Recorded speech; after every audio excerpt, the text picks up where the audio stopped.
dengan kegagahannya, dengan kesombongannya, dengan perhiasannya, ya.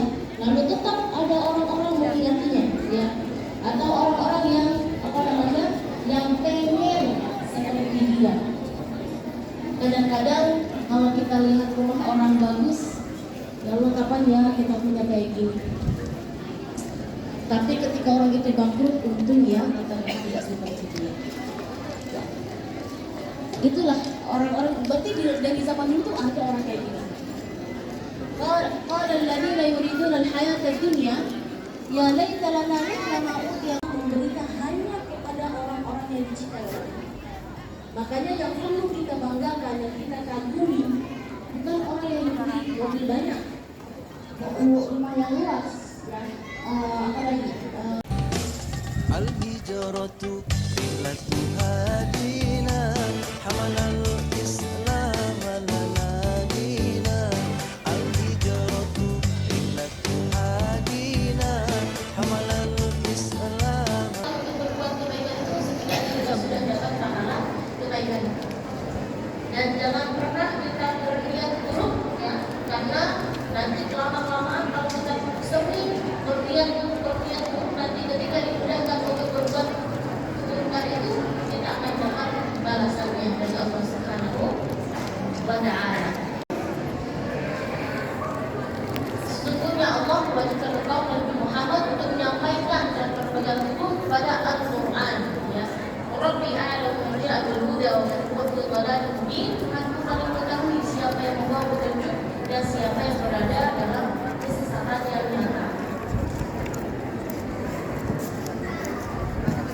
Lalu juga ada masih mengenai tentang Al-Quran, yang engkau tidak pernah berharap agar Al-Quran itu diturunkan kepadamu, tetapi ia diturunkan sebagai rahmat dari Tuhanmu.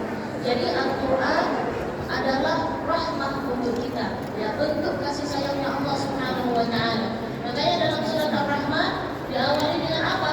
Ar-Rahman, terus Al-Quran. Baru kalau bentuk kasih sayangnya Allah Subhanahu wa Ta'ala adalah Allah berikan Al-Quran kepada kita, kepada Rasulullah SAW sebagai petunjuk untuk kita. Pada takutan al-zahira lil kafirin, jangan membuat sekali-kali menjadi penolong bagi orang-orang yang kafir. Lalu juga di sini juga menjadi pengingat bagi kaum Quraisy dan juga kita semua, ya, jangan sekali-kali menghalang-halangi engkau untuk menyampaikan Al-Quran, ya, setelah ayat-ayat itu diturunkan kepadamu. Lalu pada takutan dan musyrikin, dan jangan engkau sekali-kali masuk golongan orang-orang yang musyrik. Dan juga peringatan terakhir untuk kita semuanya, pada tad'u ma'allahi ilahan akhar la ilaha illa huwa kullu syai'in halikun illa wajhah.